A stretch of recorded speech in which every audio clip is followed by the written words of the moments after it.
Hi, I'm Jo. Sarcoma.org have asked me to take part in July's Sarcoma Awareness Month by posting a few videos today about me and my diagnosis and what I do to look after myself. So I'm 52 years old, and before my diagnosis I lived a really normal, drama-free life, a happy life, and as anyone can imagine, this hit my world very hard. I have endometrial stromal sarcoma. It's, as with all sarcomas, it's rare. About 1 to 2 women in a million get diagnosed with this. So haven't met anyone with ESS yet other than me, and if you're out there and you wouldn't mind talking to me, I'd be really happy to talk to you. Sarcoma is quite an isolating cancer to come across because of the rarity. It doesn't get the same sort of publicity or funding that, more prolific cancers get. Not to take away anything from what is done for anyone in these situations, but we really need to raise the profile and maybe get the message out there so that people can have more understanding of the many types of rare cancer that are out there actually, and the limitations that might be presented by having just a few people with a condition that doesn't necessarily lend itself to major research. So please, let's get the message out there and show everyone that the small bunch of us that have sarcoma could really do with some extra support and some extra love, and maybe a little more hope, because hope goes a long way. So I'll catch you later through the day. So, 25th of August 2021, I'm in my garden enjoying the sunshine and feeling very grateful that I wasn't feeling too bad, that I was feeling better than I had done in quite a few weeks really. So I'd had a scan that morning for what I thought was going to be some sort of inflammatory condition that they were going to be able to sort out fairly easily. But I was glad, that I'd had the scan. I'd been referred to a bowel consultant who I'd spoken to on the phone beforehand, and he'd referred me for a scan, but he said he didn't think it sounded very serious at all. And so anyway, he phoned me out of the blue, and I thought, all right, this is it. I'm going to get this sorted. And he said, I'm so very sorry, but it's very serious. And you have tumours. They appear to be coming from the ovary. So there's nothing more I can do. I've referred your case on, and you'll be contacted in due course. So there began the 6 weeks of waiting and not knowing anything really, not having any treatment plan. And it was tough, it was isolating. I phoned my husband straight away and asked him to come over and work, which he did. But yeah, we were just confused and worried, I suppose, and in shock. Never thought anything like this, well, everyone says that, never thought anything like this had happened to me.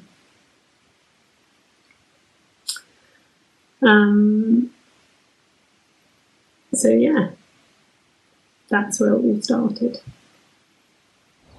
Hi everyone. So I'm out for my morning walk, which I do every day, even in winter and even in rain, except when it's really stormy. I'm lucky enough to live near a lovely nature reserve, so it's easy for me to get out and about. I think we're blessed in Britain anyway with our open spaces, and certainly our ancestors understood the need for people to be able to get out into nature and continue to provide things like common land. And also the Victorians were really helpful in that regard, as they also knew the benefit of open space and provided lots of parks for us. Certainly in my city, nearest city, there's about 5 parks. So whenever you can, it's always good to get out and experience nature. First thing I hear is this beautiful bird song. But the most important reason for me getting out every morning for a walk is sleep, because the sleep experts say that it's really good for us to switch off our nighttime hormones and switch on our daytime hormones to contribute towards a good circadian rhythm, as it's called, by getting out into light as early as possible, not through a window, but actually getting out into light in the morning with no sunglasses, so that your body can do the work to contribute to your sleep in the evening. As it is, even though I go to bed every night at 10 o'clock, and for 2 hours before I try to do all the wind down techniques, I still struggle with sleep. I wake up at least 3 times and I don't feel my quality of sleep is good enough. And I'd love to say that I wake up every day at 6 o'clock ready for the day, but unfortunately I struggle to get out of bed, and I don't feel my quality of sleep is contributing very well to my health and well-being. Sleep experts certainly say that it's as important as nutrition and as exercise to contribute to your overall health and well-being. So sleep is something that I'm really interested in, and I really want to work on to make it better.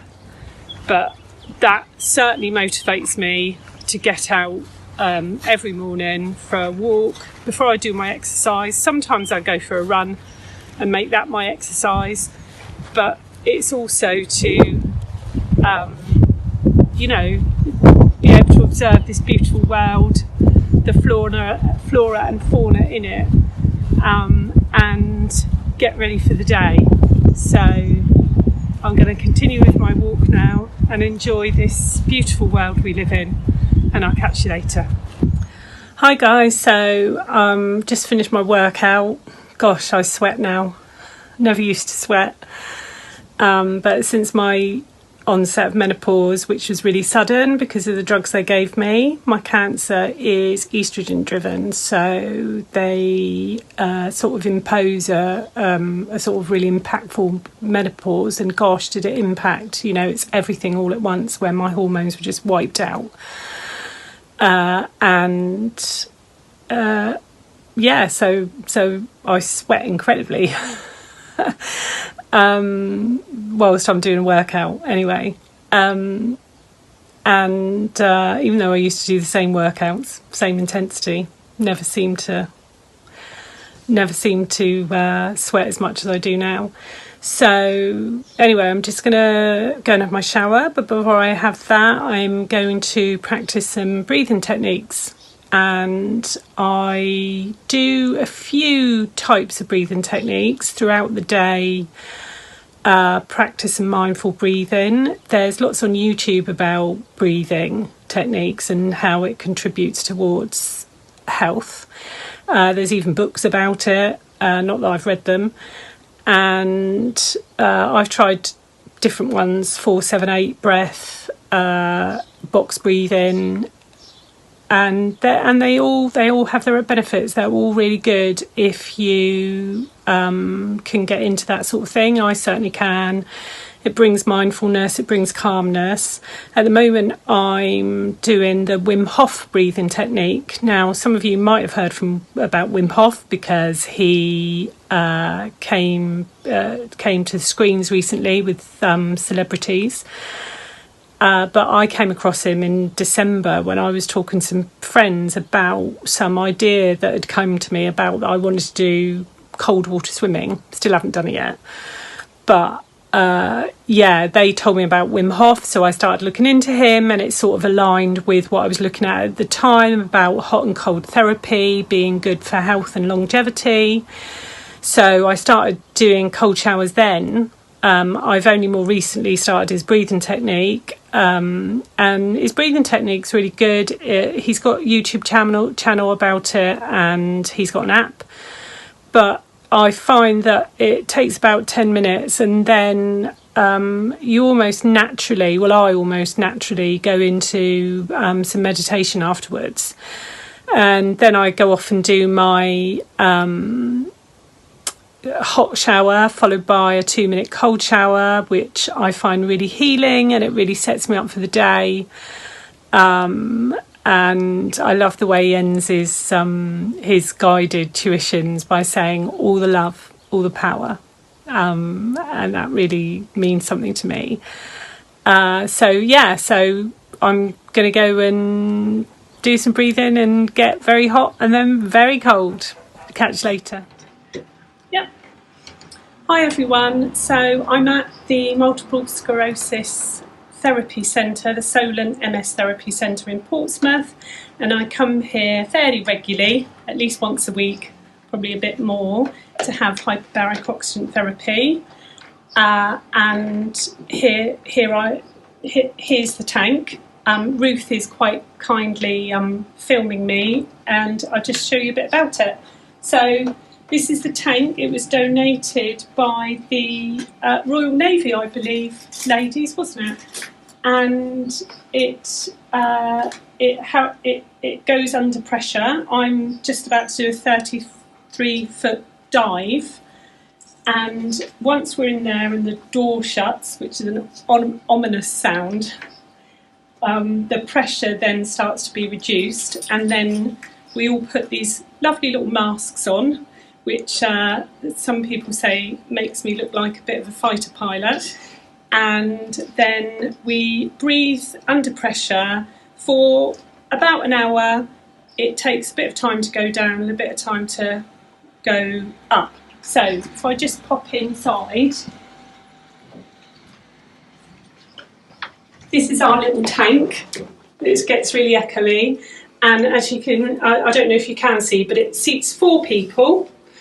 Here are the oxygen pipes, which the first thing we do is attach them to the mask and do a sort of test breathe to make sure it's working, because what we don't want to do is get inside the tank, have it all locked up, and then find there's a problem, because the pressure means that it takes about 10 minutes to reduce the pressure and therefore open the door. So if there's a problem, there's nothing much we can do about it. So here I am, just going to try it. Yeah, that works really well.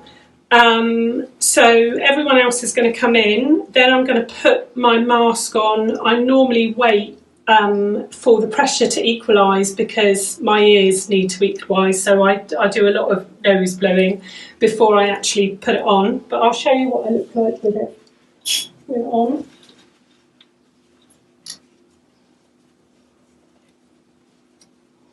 And of course I can't do it up at the back at the moment. So I don't know if you can hear me now. So I'll take that off. But basically, I sit here for an hour and breathe lovely, fresh, pure oxygen and try and relax. Some people read, some people listen to music. I muck around on my iPad really most of the time. And then we all get out of the tank and have a cup of tea. Catch you later. So, as you can see, I'm in my kitchen. Just a quick post about food. So, I always thought I ate quite well before my diagnosis, and I've always loved to cook, so that's a good thing. But since my diagnosis, because it was estrogen driven, I kind of almost just felt the need to cut down on meat and dairy, or cut it out really, which I did. So ate a lot of meat and dairy, well, a fair amount of meat and dairy before, but I'm not really sure where to start at first, because I'm so used to cooking with lovely stuff like cream and things like that. Anyway, in the end, I came across this book, this recipe book called How Not to Die Cookbook, which I don't really like the title, but it's a really good cookbook by Michael Greger, MD, who runs a charitable organisation and a website called nutritionalfacts.org, and it has literally, you type in any food and he'll be able to, his website has everything about the research on that food and why it's good and why it's bad. So if you're interested in food and nutrition, I'd really recommend checking his site out. I follow a whole plant-based diet, so basically no processed foods, very limited sugar, no sugar really, and a lot of food preparation, a lot of washing of fruit and vegetables and preparation of fruit and vegetables, much more than before, because before I chuck some oats in a dish with some fruit and yogurt and have that breakfast and then cook an evening meal, and now it's much more food prep for everything. And luckily I enjoy cooking and I enjoy food, and that's, so, you know, for me it's fairly okay, and I love new recipes and try new things, yeah, there you go. So back from my walk and just about to do my workout, which is normally HIIT, along with a tiny bit of Pilates and a bit of light weights. I use YouTube for mostly because it's really good, and I love Growing Bananas. She's my favourite and you should check her out. So do about 30 minutes of that. I confine myself to home for workouts for various reasons, but I love a bit of personal training. We can only hope for the future. I just like to get stronger. I don't think I'm strong enough. I can't do a press up properly, even though I still try. I do try. But yeah, the NHS were running a scheme actually offering personal training to people with cancer. I heard about it from other people I've met in the cancer world, and they were really positive about it. But unfortunately, NHS withdrew the funding, I think, and that's a pity, because I think studies show that working out and exercise do lead to better outcomes in cancer. So let's hope something else is round the corner where that's concerned. But anyway, I'll stick to my Growing Bananas for now. hopefully have a little bit of fun working out and get my heart rate going. Catch you later. 2017, I got my first inkling that something was different. So I had developed intense pain in my abdomen from my pelvis up to my chest. It was very swollen, 24/7, just couldn't get rid of the pain. After 4 days I phoned the doctor and they offered telephone appointments as standard even then in 2017, and I spoke to her. I said, you know, this has been going on for 4 days now and I'm in a lot of pain. I did say to her I had suffered from IBS, but I was very clear and said this is very different. This isn't like the IBS I'd had before. And that would normally go after, you know, a few hours or after going to the loo, and this just wasn't going anywhere. And she said that IBS can change and see how it goes, but she didn't think it was very serious, and that was it. And then the next time it happened, which is 2-3 months later, at that point, I actually struggled to get to work, so committed am I, and they were quite worried at work, so a very dear colleague took me to the walk-in centre, who very swiftly sent me away, quite rudely saying, it's a stomach ache, take paracetamol. And that same week I made an appointment to see the doctor, so I went in and saw the doctor, and she examined me and said she couldn't feel any blockages and she didn't really know what it was, but she didn't think it was serious. So that went on for 4 years. 4 years. Of me frequently phoning the doctors and saying this is happening, and then saying various things like take buscopan, change your diet, don't eat nuts. Even though I'd said to them, because the strange thing, you know, it didn't matter whether I ate. I didn't feel hungry during that period, those periods of severe pain. You can imagine, I didn't want to eat anything, and sometimes I ate because I thought I should do, and other times I just didn't eat, and it didn't make any difference. It didn't go away. There was no other obvious changes other than the pain and very severe swelling. So then, of course, COVID hit, and then it became a lot more difficult. One, because you feel like you're wasting people's time. They've told you it's IBS, they've told you it's not serious. You don't want to bother these people, you know, you don't want to bother doctors when there's a pandemic going on. But I did still phone, and sometimes I felt like I was just being a pain and that they were so busy with other important things, and that might just have been my perception, but that's, you know, that's how I felt. And by November 2020 I was really getting desperate, and I phoned up and I almost begged them, can't we do something?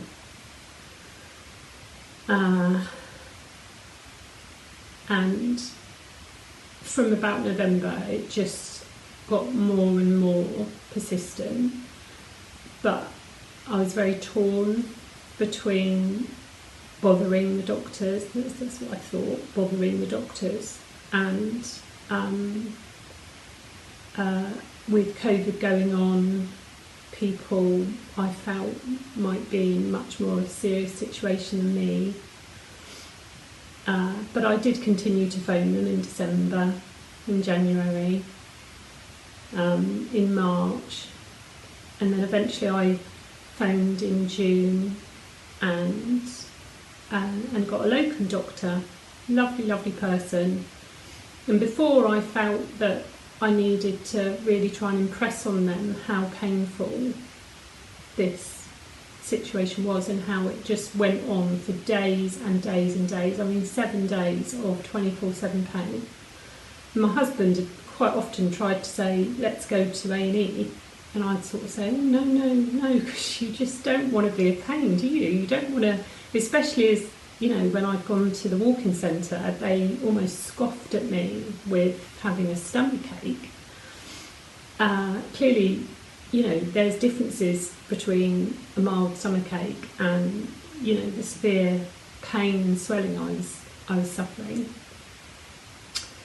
But, you know, every time, apart from the walk-in centre, the GPs had always said, you know, is there blood in your poo? Have you lost weight? And that was it. That's all they were really interested in.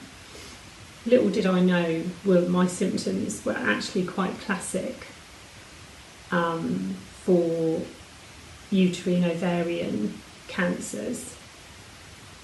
And I just didn't know why they just didn't know. Because when I phoned in June and spoke to him. So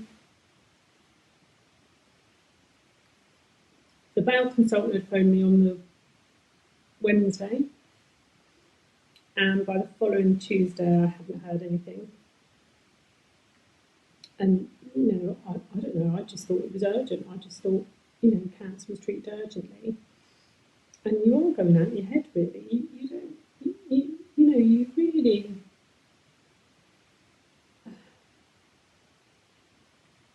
You know, it's just a really, really tough time, and to feel like you don't know who's going to be looking after you or what care you can have. You haven't got a treatment plan.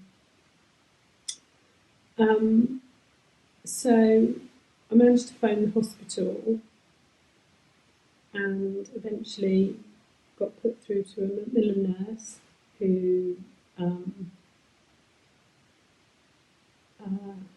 just said I'd have to have a biopsy and someone would be in touch.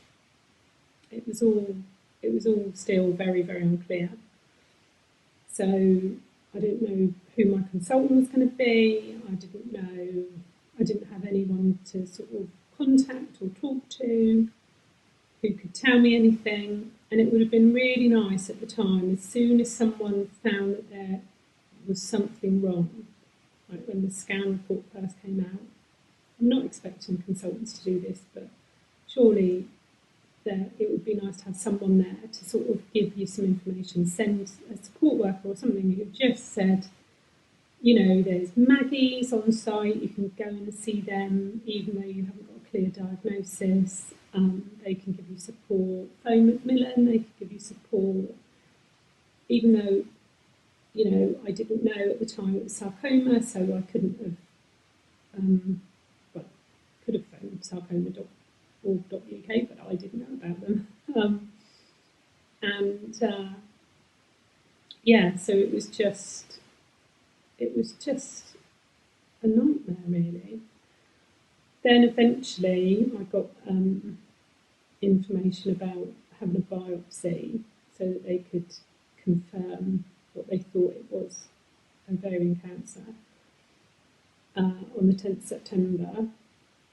So I hadn't spoken to anyone, just completely in a daze, I suppose. I had Googled it by then and realised that those symptoms were advanced cancer. But I still haven't processed that yet, you know. So anyway, biopsy day came.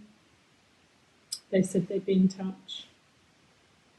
The gynae team asked me to come in on the 17th September for the results. And the registrar said it wasn't ovarian. They didn't know what it was. And that they were going to do some more tests and would contact me when they knew.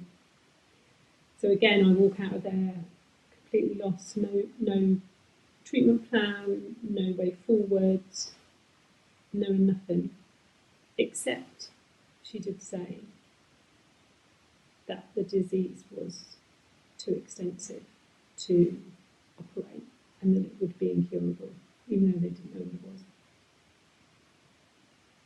So there I am in limbo until a week later, when she phoned and said, it's sarcoma. But that's all she knew. And I didn't know what sarcoma was. I'm like, what's sarcoma? She said, well, I don't really know a lot about it. So at that point, it could have been just one condition. Little did I know that there were sort of 100 different types of sarcoma.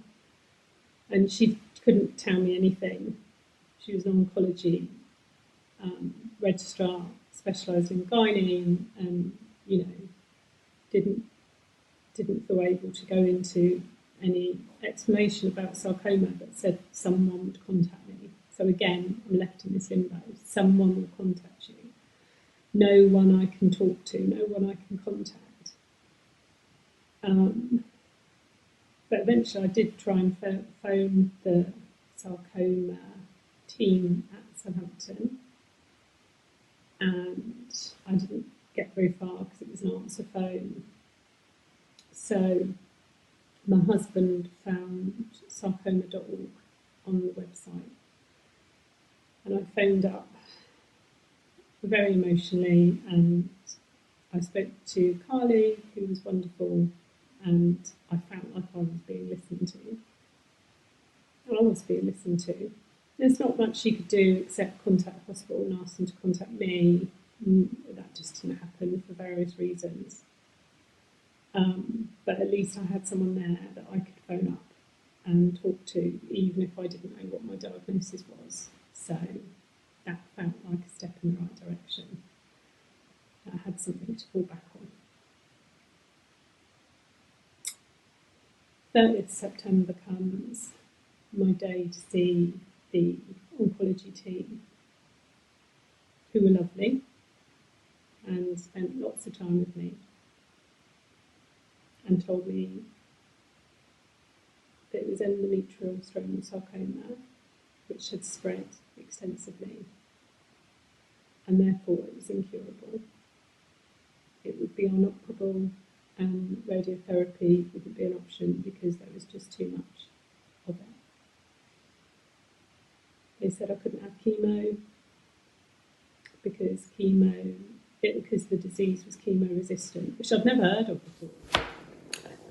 So, after meeting the sarcoma team for the first time, I suppose I was in a daze, as anyone would be. I think this is really normal. I didn't ever feel angry. I've never felt angry. I've never felt, why me? Because why anyone? That's just not how I felt. But I was so sad. Incredibly sad. That's all I felt, is sadness for my future, sadness for my life, sadness for my family. And that was the hardest thing. The most tiring thing to do is speak to your family and tell them, not only do you have cancer, but that it's incurable.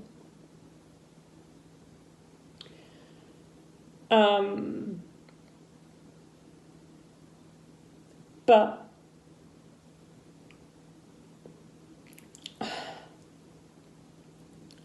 I feel so loved by my friends and my family. They're so much kindness, so much support.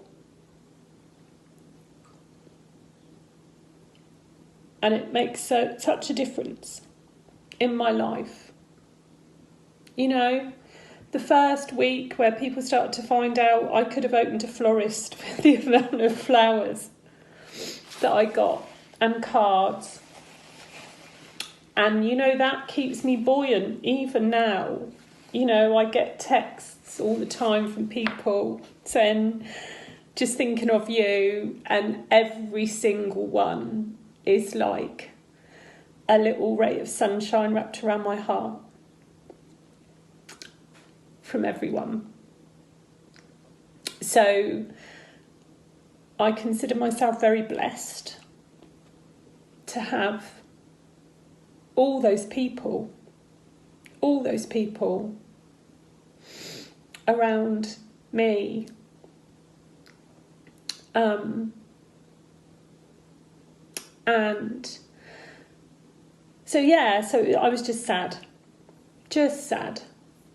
and still confused and still processing everything. And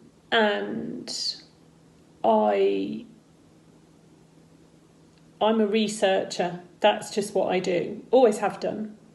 Even before there was the internet and stuff, I'd be picking up the books and reading stuff. So that's just natural for me. So, of course, I started to research things.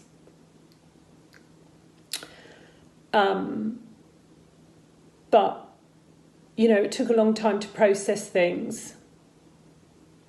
And also I'm dealing with knowing what this condition, sort of feeling it now, felt really different. So the pain and the ongoing issues that I have, that anyone would have if they had multiple large tumours throughout their abdomen, from their pelvis up to their lungs, really. It's not in my lungs, but it's up to my lungs. So multiple large tumours pressing everywhere causes issues.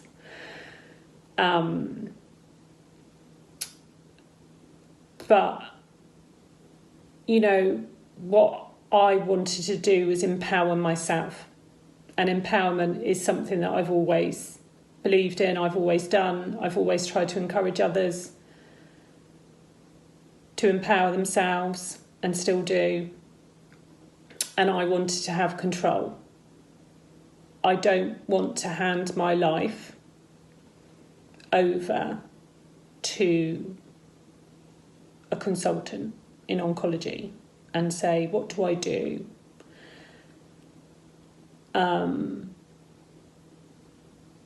I wanted to be in control. So I knew that much. But, you know, it's sort of baby steps at first. The first month, so the 30th of September, I actually found out that it was endometrial stromal sarcoma. And I think I was still dazed for quite a few weeks, because by November I had really hit rock bottom. When you're processing incurable and you feel like there's no option, you know. So yeah, I really hit rock bottom in November, and then somehow I managed to pull myself up by the bootstraps, as they say, pull myself up, slap myself around the face and start and get back to being me, proactive, empowered. I'm going to be living my life. So the first thing I think of is always food, and it always has been, because I do believe food to be thy medicine, as some philosopher said. I don't know hip-hop. So my strategy is to practice self-care and try and make my body as healthy as it can be. So I look at a lot of websites and listen to a few podcasts, but I think the overall giving a whole approach is Rangan Chatterjee, who runs the podcast Feel Better, Live More. And he promotes even small practices of self-care every day, which I think he's found for his patients have been quite life-changing, even if it's just for a few minutes a day. So I think he has very inspiring people on his podcast. I think he's an inspiration himself, and he gives lots of little tips to help you, as I say, practice self-care to maintain as healthy a lifestyle as possible. The only other thing I'd say is, if you're newly diagnosed and you're searching for something, what I found calmed my mind and gave me hope was the Hill documentary by Kelly Noonan-Gores, and she runs the Hill podcast now. So yeah, check them out. So where am I now? So I've come through the fog of the last few months, and now I'm focusing just on being happy as I can, and doing things to look after myself, to maintain my mental health, to maintain my body, hopefully to be as fit as possible. The treatment's going well. I feel that I contribute a lot to the treatment going well.